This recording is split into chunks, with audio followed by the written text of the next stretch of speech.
What about the stigma of, well, you're being selfish because people Yeah. need you? Yeah. This is Not my a small lava. question. My friend Meg Lefauve talks about lava all the time, which I think is so great because it's that emotional stuff that triggers you and that stops you. And, when you're writing about it in your story, it's like it's alive for you, maybe not even in a positive way because it's so triggering or whatever.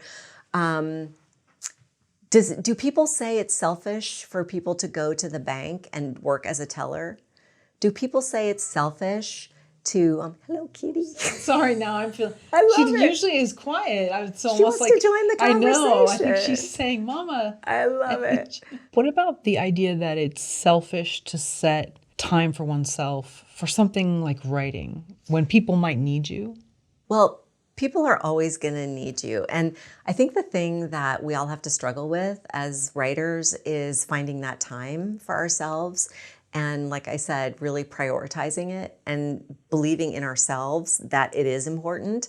And so I always wonder, does anyone say like the guy who goes to work at the bank is like selfish because he's like doing his job, or somebody who works in a supermarket who's the cashier, are they selfish? They're doing their job. And if you are a writer, and whether you're earning money as a writer or not, if you're writing, you're a writer. And so that's your job. And so if you have to fit it in around, actually earning a living, that's great. But I don't know if any of your viewers have had this experience, but like when I don't write, I don't feel good. I get mad. I feel testy. I'm like upset. I just feel like I'm not myself, and I get very like angry, and I start to hold on to things because I'm actually not honoring who I am and expressing myself in the way that I was meant to, So instead of looking at setting aside time to write as being kind of a selfish thing, it's a thing that's actually necessary to you as a human being to actualize and be who you are meant to be. And so it's important. It's as important as anything. And if you give yourself that time to honor who you are and that you love to write and that writing gives you joy and allows you to express yourself, everything else in your life will be better because of it. And so anyone who says you're selfish, I think you need to think about how that's about them and not about you and what you're doing. Why are they trying to stop you from doing the thing that you love? Excellent. Yeah.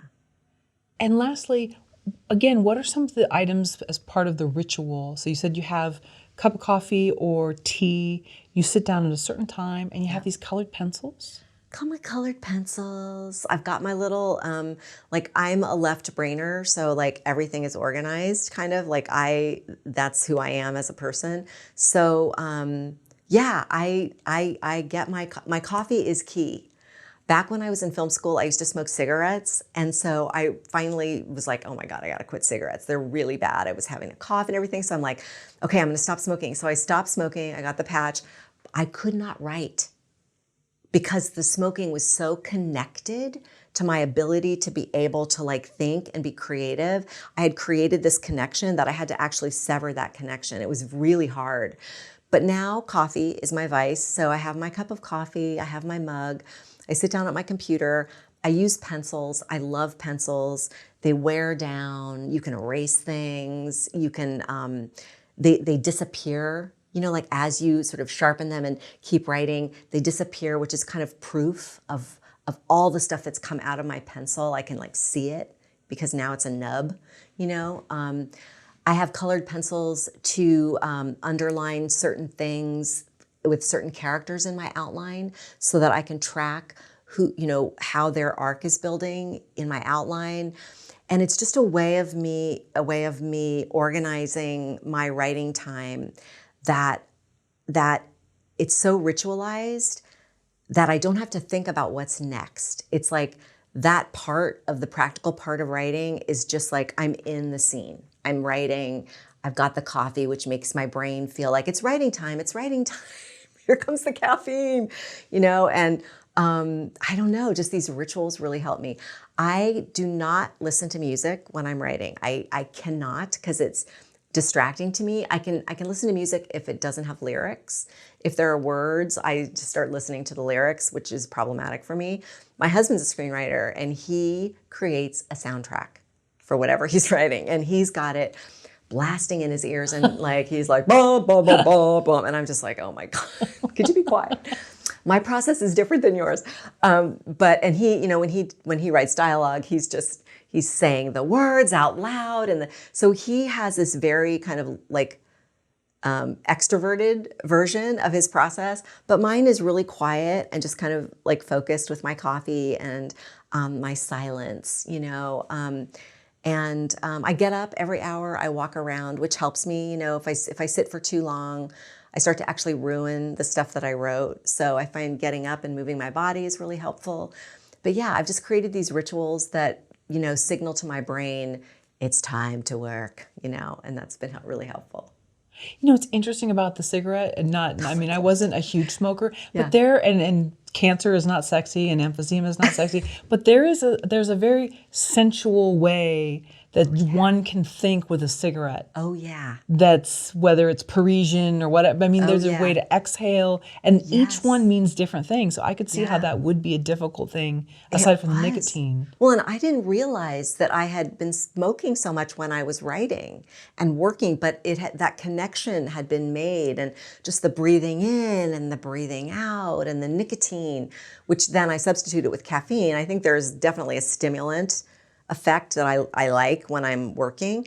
But boy, was I shocked when I realized, like, I can't think anymore without smoking. And I have to find something else to kind of substitute in for that. Yeah. And it's also too the way you ash. There's just Ash, little it's effects. in your fingers. Right, It's like it blows in you're just like in this cocoon of fog, which I loved, Yeah. yeah, and all my clothes smelled like smoke. I think at that time I thought it was very romantic. It's probably disgusting. But yeah. Well, there was a time and a place for some of that. Oh, And it was yeah. also, you could commiserate with other smokers. It was a Oh, very yeah. social thing. Oh, yeah. But I could see how with writing and, also having an alcoholic beverage, like certain things Yeah. would play into that writer persona That's right. that would be hard to break. But That's right. I could never write with alcohol. It's just, I'm such a lightweight. It just doesn't work for me. But things that are stimulants like cigarettes and coffee have always been kind of like my bad friends. My friends that I know I shouldn't be hanging out with. right. That your mother warned you about. She did. But they were so much fun. They were so much fun. Yeah.